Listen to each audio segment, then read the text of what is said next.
নমস্কার বন্ধুরা, সর্বাণী রান্নাঘরে আবারও চলে এসেছি নতুন একটা রেসিপি নিয়ে। আর আজকে রেসিপির জন্য এখানে নিয়েছি আমি উচ্ছে বা করলা, যাই বলুন না কেন। আমি এখানে 4টে নিয়েছি।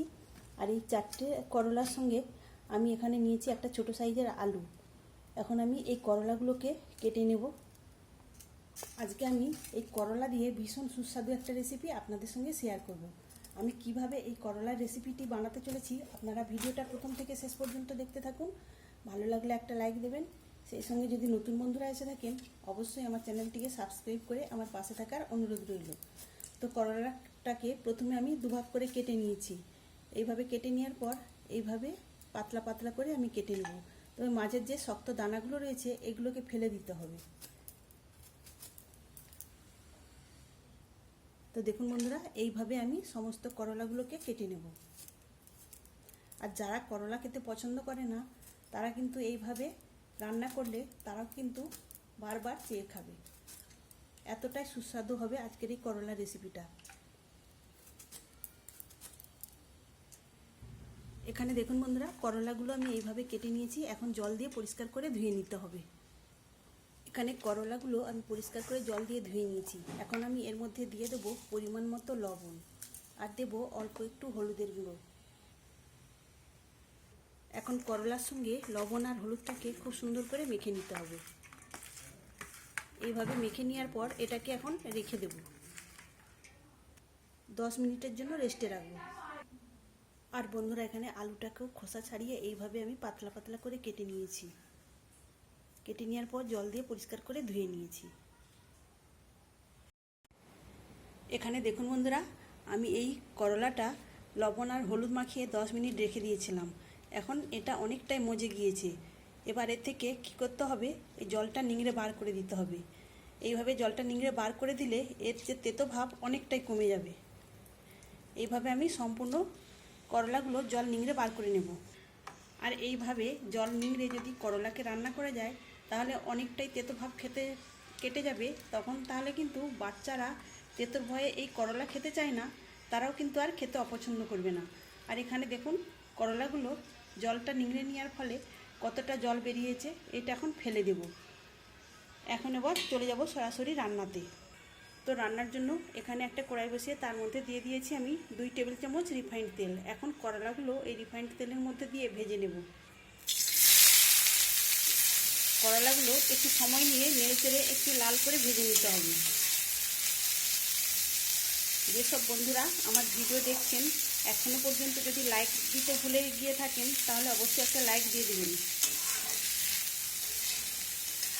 আর যেসব বন্ধুরা নতুন দেখছেন, অবশ্যই আমার চ্যানেলটিকে সাবস্ক্রাইব করে আমার পাশে থাকার অনুরোধ রইল। আর এই সময় খেতে যাদের অরুচি আছে মুখে, তারা কিন্তু করলার এই রেসিপিটা এইভাবে বানিয়ে দিলে তাদের কিন্তু অরুচি ভাবও কেটে যাবে। তাছাড়া প্রত্যেকের করলার এই রেসিপিটা দিয়ে ভাতের সঙ্গে খেতে দুর্দান্ত লাগবে। আমি আজকে রিফাইন্ড তেল দিয়ে রান্নাটা করছি। আপনারা চাইলে সরষের তেল দিয়েও এই রান্নাটা করে নিতে পারেন।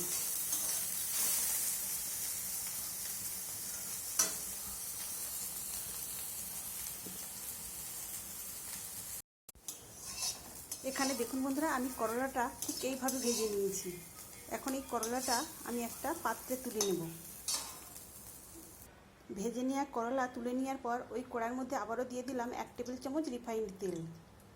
এখন এই তেলের মধ্যে আলুগুলো দিয়ে ভেজে নিতে হবে। আলুগুলোকেও একই রকমভাবে একটু লালচে কালার করে ভেজে নিতে হবে। অল্প একটু হলুদের গুঁড়ো দিলাম। হলুদের গুঁড়ো দিয়ে এগুলোকে উল্টে পাল্টে একটু লালচে করে ভেজে নেব, গ্যাসের ফ্লেমটাকে মিডিয়ামে রেখে। একটু সময় নিয়ে আলুগুলোকেও ভাজতে হবে একই রকমভাবে, যাতে ভাজতে ভাজতে আলুটা অনেকটা সেদ্ধ হয়ে যায়। যেহেতু আমি এখানে পাতলা পাতলা করে কেটেছি, তাই এগুলো সেদ্ধ হতে খুব বেশি সময় লাগবে না। এখানে দেখুন বন্ধুরা, আলুগুলো একটু লালচে কালার এসেছে আর অনেকটাই সেদ্ধ হয়ে গেছে। এখন এই কড়ার মধ্যেই আমি মাঝখানে আলুগুলোকে ফাঁক করে এক সাইডে করে নেব। এক সাইডে আলুগুলো করে দেওয়ার পর ওই তেলের মধ্যে দিয়ে দেবো অল্প একটু গোটা জিরে, আর এখানে দিয়ে দিলাম একটা শুকনো লঙ্কা। জিরে আর শুকনো লঙ্কাটাকে একটু ভেজে নিতে হবে। জিরে আর শুকনো লঙ্কা ভেজে নেওয়ার পর এখন আমি এই সাইডে দিয়ে দিলাম একটা মাঝারি সাইজের কুচানো পেঁয়াজ। পেঁয়াজটাকে আলুর সঙ্গে একসঙ্গে নাড়াচাড়া করে ভেজে নেব। কিছুক্ষণ ভেজে নেওয়ার পর এখন আমি এর মধ্যে দিয়ে দেবো একটা ছোট সাইজের পাকা টমেটো আমি কুচি করে নিয়েছি, সেটাই দিয়ে দিলাম। এবার সব কিছু একসঙ্গে আবারও নেড়ে চেড়ে ভেজে নিতে হবে যতক্ষণ না পর্যন্ত এই পাকা টমেটোটা নরম হয়ে যাচ্ছে, ততক্ষণ পর্যন্ত এভাবে নাড়াচাড়া করে ভেজে নিতে হবে। সব কিছু কিছুক্ষণ ভেজে নেওয়ার পর এখন আমি এর মধ্যে দিয়ে দেবো অল্প একটু আদা বাটা। আদা বাটাটা দিয়ে আবারও আমি সব কিছুর সঙ্গে মিশিয়ে নেব এবং কিছুক্ষণ এইভাবে নাড়াচাড়া করতে থাকবো যতক্ষণ না পর্যন্ত আদার কাঁচা গন্ধটা চলে যাচ্ছে। এখন দেবো 1 চামচ জিরে আর ধনিয়া গুঁড়ো করে নিয়েছি আমি, সেটাই এর মধ্যে দিয়ে দিলাম।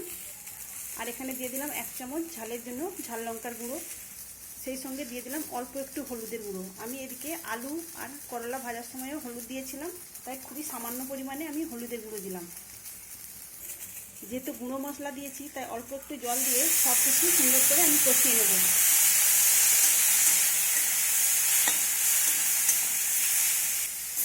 এখানে কষাতে কষাতেই আলুটা আরও অনেকটাই সেদ্ধ হয়ে গেছে। এখন আমি এর মধ্যে দিয়ে দেবো ভেজে রাখা করলা। সব কিছু আমি একসঙ্গে এবার কষাতে থাকবো। সব কিছু কষিয়ে নেওয়ার পর এখন আমি দিয়ে দেবো পরিমাণ মতো জল। যেহেতু আলু এবং করলাটা অনেকটা সেদ্ধ হয়ে গেছে, সেই বুঝে এখানে জলটা দিতে হবে। তবে খুব বেশি জল দেওয়া যাবে না, কেননা এটা শুকনো শুকনোভাবে তৈরি হবে। এখন আমি দিয়ে দেবো পরিমাণ মতো জল। এখানে আমি করলাতে লবণ মাখিয়ে রেখেছিলাম, সেই বুঝেই এখানে লবণটা দিতে হবে। আর দিয়ে দিলাম অল্প একটু চিনি। এখন সব কিছু আবারও নেড়ে চেড়ে মিশিয়ে নিয়ে ঢেকে দেবো আমি 4 থেকে 5 মিনিটের জন্য।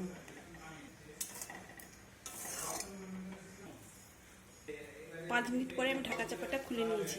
আর দেখুন বন্ধুরা, এখানে জলটা অনেকটাই শুকনো শুকনো হয়ে গেছে। আর রান্নাটা এভাবেই করে নিতে হবে।